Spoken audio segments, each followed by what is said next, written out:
पिंजरा पिंजरा रे. मी काय म्हणते ते शांतपणे ऐक. हा एक अपघात वाटला पाहिजे, चुकून झालेला. कुणालाही तुझ्यावर संशय येता कामा नये. मला एवढंच माहिती आहे की हे सगळं तुझ्यामुळे होत आहे. त्या वीरला सुद्धा चांगली अद्दल घडवीन आणि याला पोकळ धमकी समजू नकोस. वीरला कशापायी बोलताय? कारण तो माझ्या मुलीचं आयुष्य उद्ध्वस्त करतोय आणि त्याच्या या वागण्याला माफी नाही, त्याला शिक्षा मिळणारच. आणि तू बघच, आज त्याची एक झलक तुला पाहायला मिळेल. वीर दादा, ती आनंदी यायला तयारच होत नाहीये. हे बघ पंढरी, तू तू काही करून तिला तयार कर. मला तिच्याशी खूप महत्वाच्या विषयावर बोलायचंय. तिला सांग इकडे यायला. तू तू घेऊन ये तिला इकडे. ए पंढऱ्या, तुला तुला बाहेर जायचं होतं ना? चल आपण जाऊया. हा, हे बघ ऐक, आता त्याला उडवायचा, पण तो मिळाला नाही पाहिजे. जर त्याला काय झालं तर तू गेलास म्हणून समज. फक्त हातपाय तुटले पाहिजेत की तुला बक्षीस. ठीक आहे, पण फक्त जखमी. हो हो हो, फक्त जखमी. हा, कळलं ना? तयार राहा.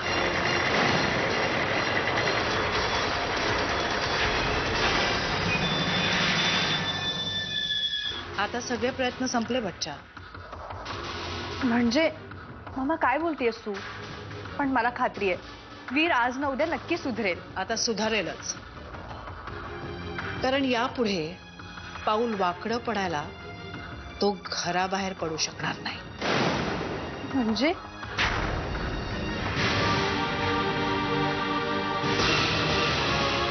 मी माझ्या शाळेत खेळताना पडलोय आणि आता माझा हात मोडलाय. आता तुम्हाला प्रश्न पडला असेल की पंढरी शाळेत जातो का? तर तसं नाहीये. मी प्रफुल्ल भालेराव तर शाळेत जातोच ना. आणि माझी पूर्ण खात्री आहे की तुम्ही माझी अवस्था जाणून घ्याल. फक्त काही दिवस.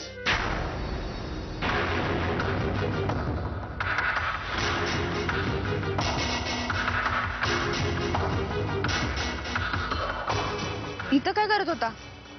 अक्कांनी वाड्यातून हाकलल्यापासून असाच इकडे तिकडे भटकत असतो. एवढा शांत कशापायी होता? मला काही न बोलताच निघून गेला. अगं आनंदे, त्याला त्या दिवशीचा तुझा डायलॉग आठवला असेल. मच्छिंद्र शेलारांची मुलगी आहे. खरं आहे. कुणाला घाबरत असेल रे हा? मी खरं सांगू, अक्कांनंतर तुलाच. कारण तू शेलारवाड्यांची मालकीण आहेस ना आता. चला.